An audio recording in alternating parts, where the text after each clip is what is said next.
اللهم صل على سيدنا ونبينا ومولانا محمد النبي الأمي وآله وأصحابه وبارك وسلم.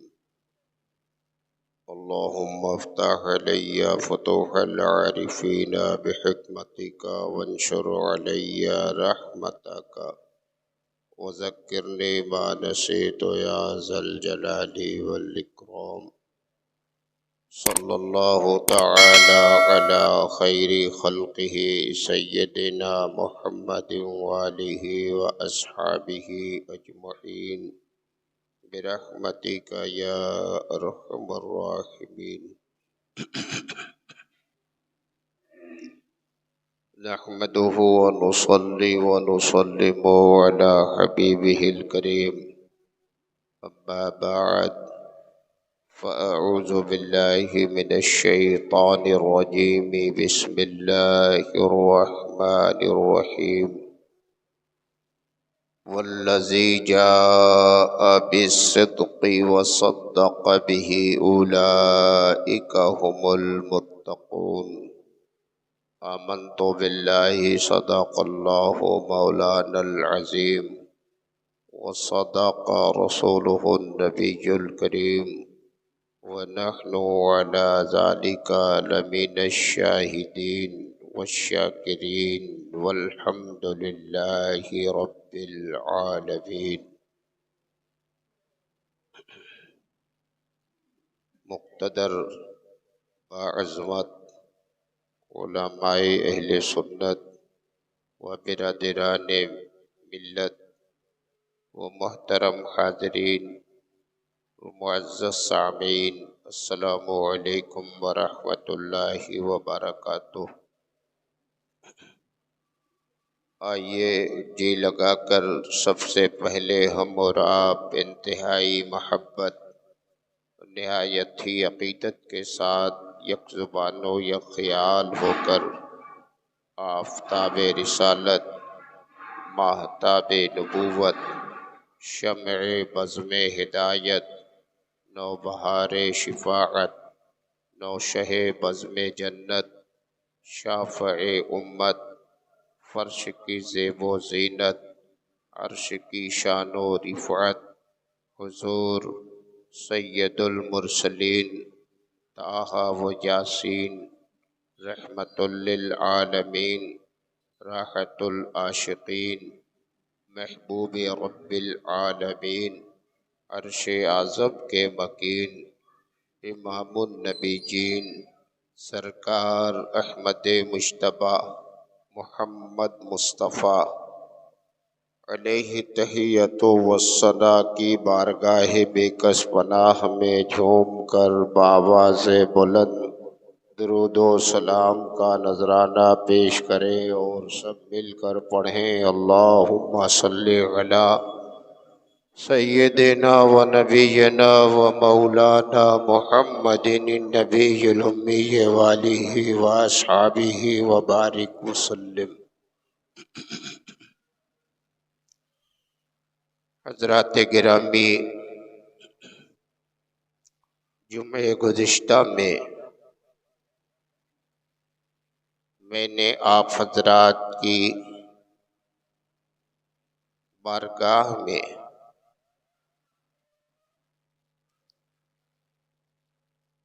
جانشین رسول، رازدار مصطفیٰ، یار غار نبی، امیر المومنین، خلیفہ اول حضرت سیدنا صدیق اکبر رضی اللہ تعالی عنہ کی ذات ستودہ صفات کے تعلق سے گفتگو کا سلسلہ پیش کیا تھا.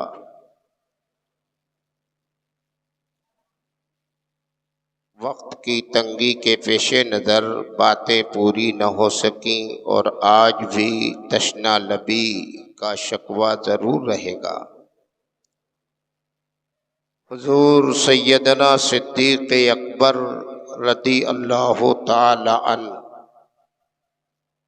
اسلامی دنیا میں آپ کی ایسی نرالی عظیم المرتبت اور بلند پایا شان ہے کہ انبیاء و مرسلین کے بعد دنیا میں حضرت سیدنا صدیق اکبر سب سے افضل و اعلیٰ تسلیم کیے گئے۔ بعد الانبیاء بالتحقیق حضرت سیدنا صدیق اکبر رضی اللہ تعالی عنہ کی ذات ہے۔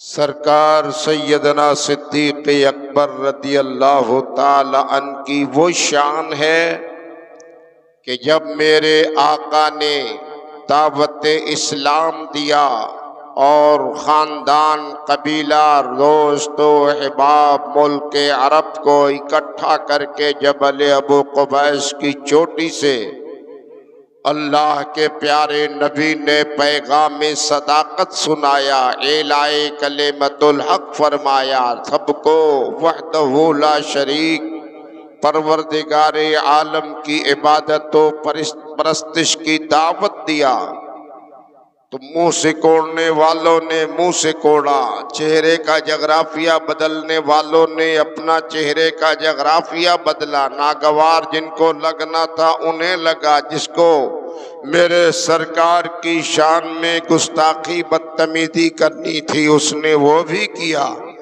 لیکن انہی میں ایک ایسا بھی مرد جلیل تھا، اللہ کے پیارے نبی نے جب آواز بلند فرمایا ہر ایک نے اپنا اپنا الگ الگ تاثر پیش کیا، لیکن یہ مرد جلیل فوراً ہی اس نے قدم آگے بڑھایا اور قدم ناز مصطفیٰ میں سر کو رکھ دیا، عرض کیا یا رسول اللہ، بے شک میں نے تسلیم کیا، تصدیق کیا کہ آپ اللہ کے سچے رسول ہیں، خدا کے پیغمبر ہیں، نبی پڑھا دیجئے مجھے کلمہ۔ اور میرے پیغمبر نے پہلے سب سے جو کلمہ پڑھایا، کلمہ پڑھا اشہد ان لا الہ الا اللہ وحدہ لا شریک لہ واشہد ان سیدنا محمدً عبدہ ورسولہ، فوراً ہی کلمہ پڑھا، اس ذات کا نام سیدنا صدیق اکبر ہے۔ حضرت سیدنا صدیق اکبر داخل اسلام ہو گئے، میرے پیغمبر کے قدم ناز پر سر رکھ دیا، غلامی کی سند مل گئی۔ اللہ تعالیٰ کو میرے صدیق کی یہ ادا ایسی پسند آئی، میرے رب کی بارگاہ میں ایسے محبوب ہوئے سیدنا صدیق اکبر کہ قرآن کی آیت کریمہ لے کر جبریل امین حاضر بارگاہ رسالت ہو گئے کہ والذی جاء بالصدق وصدق به اولئک هم المتقون، اور وہ جو سچ لے کر آیا اور جس نے اس کی تصدیق کر دیا وہ لوگ متقی ہیں۔ قرآن نے صدیق اکبر کی کہ تقوی شعاری کی، پاک بازی کی، اوصاف حمیدہ کی، فضیلت و عظمت کی، رتبہ و شان کی، ایثار و قربانی کی، جذبہ وفاداری کی، اللہ نے قرآن میں سند عطا فرما دی صدیق اکبر کو۔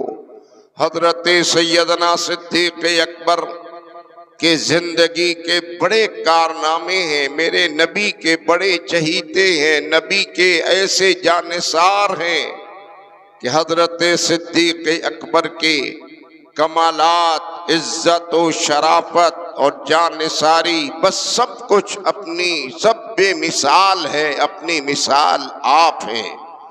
حضرت سیدنا صدیق اکبر رضی اللہ تعالی عنہ کی ہی وہ ذات ہے کہ اللہ کے پیارے نبی نے جب نبی دو عالم کو معجزہ معراج عطا ہوا اور ہمارے پیغمبر لامکہ کو تشریف لے گئے، سیر کی مصطفیٰ نے لوٹ کر آئے، میرے پیغمبر نے اپنے اس سفر کا تذکرہ کیا، لوگوں میں معلومات ہوئی، شہرت ہوئی، تو دشمنوں نے سر اٹھا لیا۔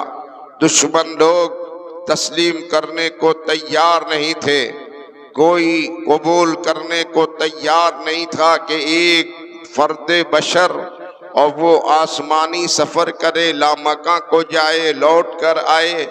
نبی نے اعلان فرمایا تھا، بیت المقدس کو گئے، نبیوں کی امامت فرمایا، وہاں سے آسمانی سفر کیا، سب کچھ نبی نے بیان کیا تھا۔ عرب کے مکے کی دھرتی پر دشمنوں نے سر اٹھا لیا۔ یہ ابو جہل، ابو لہب اور جتنے دشمنان رسول تھے، کفار و مشرکین تھے، بیٹھے ایک جگہ میٹنگ کر رہے تھے، نشست تھی، اور سب بیٹھ کر اللہ کے پیارے نبی کی ذات پر تبصرہ کر رہے تھے۔ معاذ اللہ، ان کے نگاہوں میں، ان کے ذہن و فکر میں یہ ایک پاگل پنے کی بات تھی۔ مجنون کہہ رہے تھے، پاگل کہہ رہے تھے، جنونی کہہ رہے تھے، تسلیم کرنے کو تیار نہ تھے۔ سارے دشمن بیٹھے میٹنگ میں لگے تھے کہ ادھر ہی سے جناب صدیق اکبر کا بھی گزر ہو گیا۔ جو ہی جناب صدیق اکبر گزرے، سارے دشمنوں کے نگاہ پڑی، صدیق اکبر کو بلایا، بار صدیق اکبر ان کے پاس پہنچے، اور اس نے ابو جہل نے، دیگر اور سرکردہ افراد نے ابو صدیق اکبر کو مخاطب کر کے ان سبوں نے کہا کہ ارے جنہیں تم اپنا نبی کہتے ہو، جنہیں تم خدا کا رسول کہتے ہو، تم نے کیا ان کی باتیں سنی ہیں؟ کہا کیا بات ہے؟ کہا کہ وہ یہ کہتے ہیں کہ ہم نے لامکہ کی سیر کیا، عرش اعظم پر گئے، بیت المقدس گئے، اتنا لمبا سفر کیا، بتاؤ بھلا یہ کوئی ماننے کی بات ہے؟ یہ کوئی ماننے کی بات ہے؟ ہم یہاں سے بیت المقدس جاتے ہیں، کم و بیش 3 مہینہ لگ جاتا ہے، یہ رات کے ہی حصے میں گئے، اور وہیں تک نہیں بلکہ آگے تک کی باتیں کرتے ہیں۔ یہ بات تو ماننے کی نہیں ہے۔ وہ نبی معاذ اللہ، وہ تو مجنون ہو گئے، پاگل ہو گئے، عقلیں ان کی خراب ہو گئی ہیں۔ جو ہی جناب صدیق اکبر نے سنا، سنتے ہی آپ نے فوراً بے بانگے دہل صداقت کی آواز دشمنوں کے درمیان بلند کر دیا، اور یہ کہا کہ سنو سنو اے دشمنوں، اگر میرے سرکار نے کہا ہے تو بے شک میرا ایمان ہے، نبی ضرور گئے ہیں، میں اسے تسلیم کرتا ہوں۔ کہا کہ یہ کیسے تم کہہ رہے ہو؟ کہا یہ ہمارے وہ نبی ہیں جنہوں نے فرمایا جنت حق ہے، میں نے مان لیا، جنت ہم نے دیکھا نہیں، جہنم کا وجود ہے، ہم نے مان لیا، ہم نے دیکھا نہیں۔ اس نبی نے کہا کہ ہمارا خدا وحدہ لا شریک ہے، میں نے اپنے خدا کو دیکھا نہیں۔ نبی نے کہا تو ہم نے مان لیا، اسلام حق ہے، نبی نے کہا ہم نے مان لیا۔ نبی نے کہا میں خدا کا نبی ہوں، میں نے مان لیا، جو کچھ انہوں نے کہا ہے سب ہم مانتے گئے ہیں۔ اسی نبی نے کہا کہ میں لامکہ کو گیا، میں وہ بھی مانتا ہوں، مجھے کوئی کلام نہیں ہے۔ جناب صدیق اکبر نے میرے مصطفیٰ کے معجزہ معراج کی تصدیق مکے کی دھرتی پر سب سے پہلے فرمائی، اور اس تصدیق کے کر دینے پر انہیں صدیق اکبر کا لقب مل گیا۔ صدیق اکبر کا انہیں لقب ملا، اور پھر ابو بکر صدیق اکبر کے نام سے جانے پہچانے جانے لگے۔ حضرت سیدنا صدیق اکبر کی بڑی قربانی ہے اسلام کی دنیا میں، بڑی شان ہے، ایسی نرالی ذات ہے صدیق اکبر کی کہ اللہ کے پیارے نبی کے ایسے دیوانے، ایسے سچے عاشق، ایسے نبی کے غلام، ایک راستے سے میرے پیغمبر کا گزر ہو رہا تھا، نبی کے صحابہ نبی کے پیچھے پیچھے چلے جا رہے تھے، نورانی قافلہ اپنی منزل کی اور بڑھتا جا رہا تھا، اللہ کے پیارے نبی آگے آگے صحابہ پیچھے پیچھے چلے جا رہے تھے کہ سامنے سے ابو جہل کا گزر ہو گیا۔ ابو جہل جو سامنے سے آیا، اللہ کے پیارے نبی کے نورانی چہرے پر اس کی نگاہ پڑی اور اس نے اپنے عناد، اپنی دشمنی، اپنی عداوت کی بنیاد پر میرے پیغمبر کے نورانی چہرے کو دیکھا، اور دیکھنے کے بعد اس نے گستاخی کیا، بدتمیزی کیا اور کہا یا محمد تم تو بڑے بدصورت انسان نظر آ رہے ہو، بڑی کریہ صورت والے انسان نظر آ رہے ہو۔ اللہ کے پیارے نبی کے چہرے کی برائی کیا، نبی کے چہرے کو برا بتایا، کریہ بتایا، بدصورت کہا۔ میرے پیغمبر نے تبسم فرمایا اور نبی نے فرما دیا کہ ابو جہل تم ٹھیک کہتے ہو، ابو جہل تم ٹھیک کہتے ہو۔ ابو جہل آگے بڑھ گیا، میرے سرکار اپنی اور کو بڑھتے رہے۔ صحابہ کے درمیان یہ بات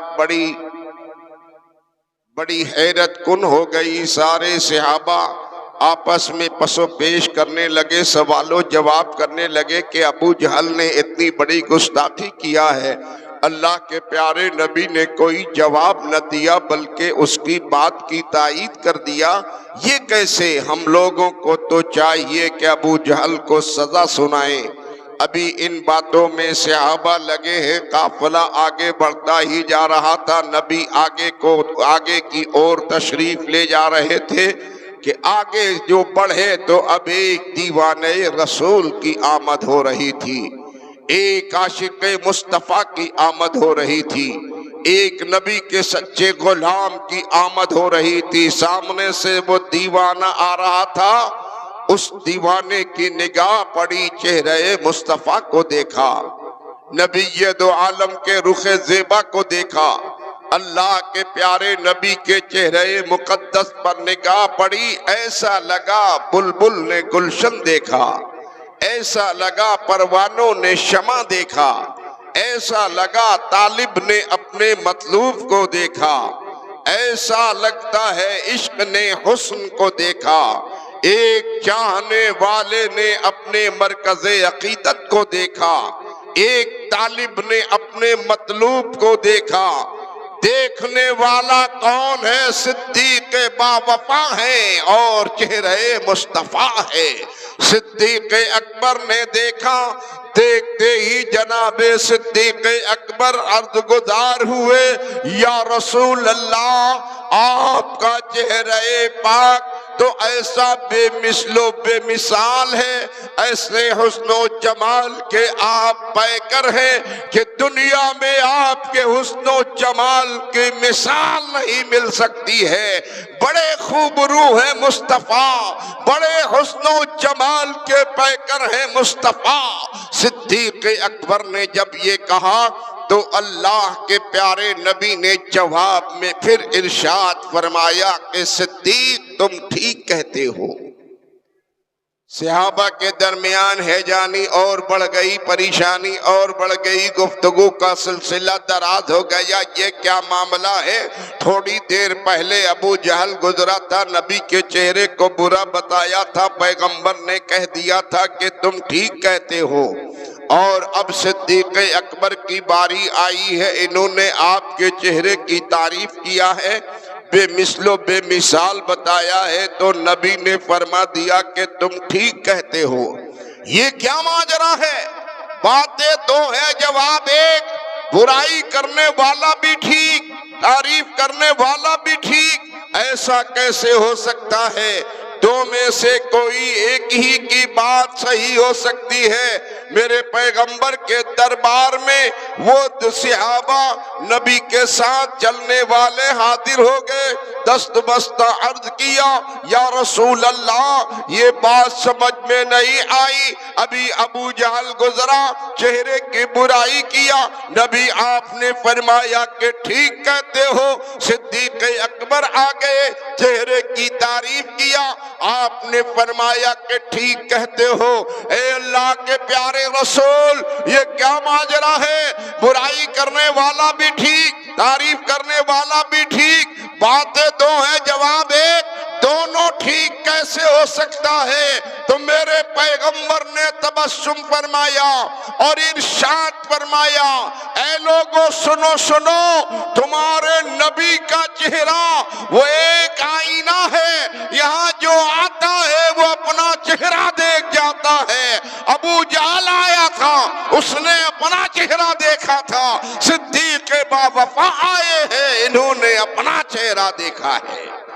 یہ میرے نبی کی شان ہے اور یہ جناب صدیق اکبر کا رتبہ عالی ہے۔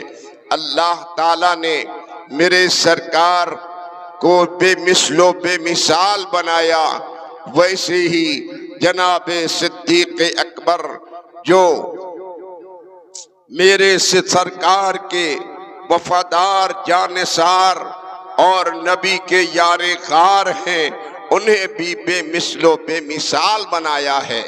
حضرت سیدنا صدیق اکبر کی قربانی اسلام کی راہ میں بڑی بے مثل و بے مثال قربانی رہی ہے۔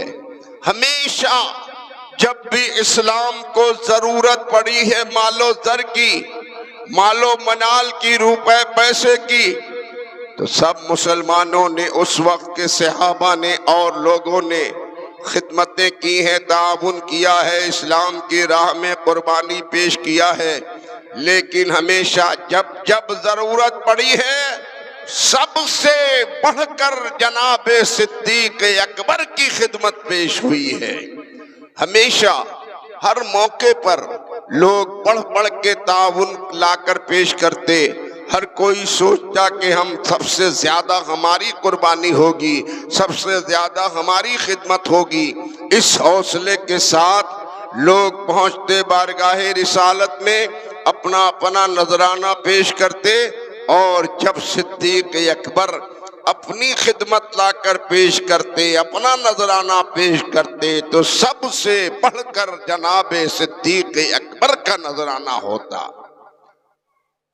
ایک موقع آیا، اللہ کے پیارے نبی نے اعلان فرما دیا، کفار و مشرکین کے مقابلے میں ایک معرکہ ہونے والا تھا، اس کے واسطے نبی نے اعلان فرما دیا۔ بڑھ چڑھ کر صحابہ نے، مسلمانوں نے حصہ لینا چاہا۔ اس سے پہلے جب موقع آتا تو صدیق اکبر سب میں اول نظر آتے، سب سے بڑھ کر ان کی قربانی بارگاہ رسالت میں پیش ہوتی۔ اب کے جو موقع آیا تو سیدنا فاروق اعظم عمر ابن خطاب، ان کی بھی نرالی شان ہے۔ اسلام کو عزت، وقار، بلندی، روب، جلال سب کچھ ملا ہے فاروق اعظم کے داخل اسلام ہونے سے۔ حضرت فاروق اعظم بھی ہمیشہ بڑھ چڑھ کر قربانی پیش کرتے۔ آج کا دور تو کچھ اس سے جدا ہو گیا ہے۔ آج تو ہمارے بھائی، یہ مسلمان، یہ برادران اسلام کی بات جب آتی ہے، مذہب کی بات آتی ہے، تو ان کے پاس پیسوں کی بھی کمی ہو جاتی ہے، دشواری سامنے آ جاتی ہے، بہت سارے معاملات پیدا ہو جاتے ہیں۔ لیکن اللہ تعالی ہمیں اور آپ کو بھی جناب پیغمبر کے جانثاروں جیسا جذبہ قربانی پیش عطا فرما دے۔ اسلام کی راہ میں بڑھ چڑھ کر حصہ لینے والا ہی دونوں جہان میں سرخرو ہوتا ہے۔ عرض کر رہا تھا، اعلان ہو گیا، سارے لوگ اپنا اپنا نذرانہ، اپنا اپنا مال و زر، اپنا اپنا پیسہ لے لے کر بارگاہ رسالت میں حاضر ہونے لگے۔ ایک دربار لگا ہے، دینے والوں کا ازدحام ہے، بارگاہ رسالت میں نذرانہ محبت پیش کرنے والوں کی بھیڑ لگی ہے۔ آتے رہے لوگ، اپنا اپنا نذرانہ پیش کرتے رہے کہ بہت دیر گزری کہ جناب فاروق اعظم کی اب آمد ہو گئی۔ حضرت سیدنا فاروق اعظم نے بھی اب سے پہلے بڑی بڑی قربانیاں پیش کی ہیں، بہت تعاون پیش کیا ہے، لیکن جب یہاں آتے ہیں تو صدیق اکبر کا سب سے بڑھ کر نذرانہ ہوتا ہے۔ اب کے فاروق اعظم نے یہ فیصلہ کیا کہ جتنے گھر میں مال و منال ہیں، سیم و زر ہیں، گرہستی کے سامان ہیں، سب کو انہوں نے 2 حصوں میں تقسیم کر دیا۔ آدھا گھر کے واسطے چھوڑا اور آدھا سارے مال و اسباب کو آدھا لے کر اس خیال سے بارگاہ رسالت میں چل دیے کہ اب کہ میرا نذرانہ اور میرا تعاون تو صدیق اکبر سے بھی بڑھ جائے گا، کوئی اتنا نہ سوچے گا۔ آدھا مال گھر کے لیے چھوڑا، آدھا لا کر بارگاہ رسالت میں حاضر ہوئے، اللہ کے پیارے نبی کے دربار میں لے کر جو ہی حاضر ہوئے، میرے پیغمبر نے تبسم فرمایا، نبی تو ہمارے غیبداں ہیں، ہر کے دلوں کا حال جانتے ہیں۔ نبی نے تبسم فرما دیا، پوچھا کیا لائے ہو؟ کہا یا رسول اللہ، جتنے مال و اسباب تھے سب میں سے میں نے 2 حصہ کیا ہے، آدھا آپ کی بارگاہ میں نے پیش کر دیا ہے، آدھا گھر والوں کے لیے چھوڑ دیا ہے۔ اللہ کے پیارے نبی نے دعائیں فرمائیں اور جناب صدیق اکبر کا بھی ابھی انتظار ہی ہو رہا تھا۔ صدیق اکبر ابھی تک نہیں آئے تھے، اللہ کے پیارے نبی نے نگاہ نبوت بلند فرمائی اور ارشاد فرمایا، صدیق کہاں ہے؟ صدیق کو آ لینے دو۔ کہ لوگوں نے بتایا یا رسول اللہ وہ سامنے سے صدیق اکبر بھی آ رہے ہیں۔ بارگاہ رسالت میں آج جناب صدیق اکبر جو آ رہے ہیں، آج تو نرالا ہی انداز ہے، عجیب و غریب انداز ہے۔ صرف ایک کمبل سے اپنی ستر پوشی کر لیا ہے اور اس میں ببول کے کانٹوں کو لگایا ہے، صرف ایک کمبل سے ستر پوشی کیے ہوئے، ایک وزنی بھاری کٹھر سر پر باندھے ہوئے، مستانہ طور پر جناب صدیق اکبر جھومتے ہوئے چلے آ رہے ہیں۔ آتے آتے بارگاہ رسالت میں حاضر ہو گئے۔ اللہ کے پیارے نبی کے دربار میں صدیق اکبر نے عرض کیا، یا رسول اللہ، یہ آپ کی خدمت میں نذرانہ لے کر حاضر ہوا ہوں۔ اللہ کے پیارے نبی نے ارشاد فرمایا، اے صدیق، یہاں کے لیے کیا لائے ہو اور گھر کے لیے کیا چھوڑا ہے؟ عرض کیا، یا رسول اللہ، جتنے مال و متاع ہیں، ساز و سامان ہیں، سب کچھ میں آپ کی بارگاہ میں لے کر آ گیا ہوں، گھر پر میں نے صرف نام خدا چھوڑا ہے، مصطفیٰ آپ کا نام چھوڑا ہے۔ اور بارگاہ صدیق اکبر میں اس انداز میں صدیق اکبر نے پورے گھر کے ساز و سامان کو، نقد و جنس کو، ہر طرح کی چیزوں کو سب اکٹھا کر کے پیش کر دیا، یہاں تک کہ اپنے جسم کا لباس مبارک بھی اتار کر پیش کر دیا۔ ایک کمبل سے ستر پوشی کیے ہوئے ہیں، ببول کا گوند، ببول کا کانٹا لگائے ہوئے ہیں، بارگاہ رسالت میں حاضر ہیں کہ ابھی یہ نذرانہ پیش کیا، اپنے نذرانے کی رودات بتایا، اتنے میں جناب جبریل امین بارگاہ رسالت میں حاضر ہو گئے۔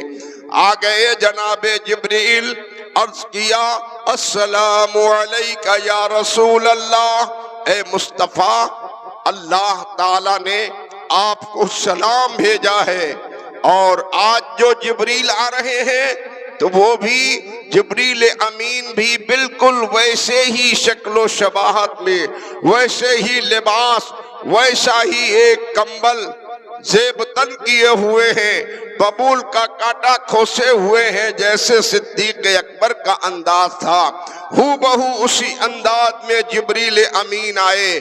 میرے مصطفیٰ نے ارشاد فرمایا اے جبریل آج یہ کیا حال ہے، کس انداز میں آئے ہو؟ جبریل امین نے عرض کیا یا رسول اللہ آپ کے صدیق کی یہ ادا میرے خدا کو ایسی پسند آ گئی ہے کہ رب نے ارشاد فرما دیا سارے فرشتوں کو اے فرشتوں ویسا ہی لباس تم سب پہن لو جیسے روح زمین پہ صدیق نے پہنا ہے۔ صدیق اکبر کی ادا فرشتوں نے اپنائی ہے، اور یا رسول اللہ آپ کے خدا نے پوچھا ہے صدیق سے کہ پوچھاؤ صدیق سے کہ اس حال میں بھی ہم سے تم راضی ہو کہ نہیں۔ یہ صدیق اکبر کا رتبہ ہے کہ ان کی رضا خدائے قدیر کی رحمت ڈھونڈ رہی ہے۔ حضرت سیدنا صدیق اکبر کی شان میں نے اپنے ایک کلام میں اس بات کو پیش کیا تھا اور کہا تھا لا نہیں سکتا کوئی صدیق اکبر کا جواب، لا نہیں سکتا کوئی صدیق اکبر کا جواب، ساری دولت لا کے رکھ دی مصطفیٰ کے سامنے۔ انشاءاللہ پھر گفتگو آئندہ ہوگی، وقت کی تنگی ہے، باتیں پوری نہیں ہوئی۔ وآخر دعوانا ان الحمدللہ رب العالمین۔ السلام علیکم۔ اللہم صلی علی سید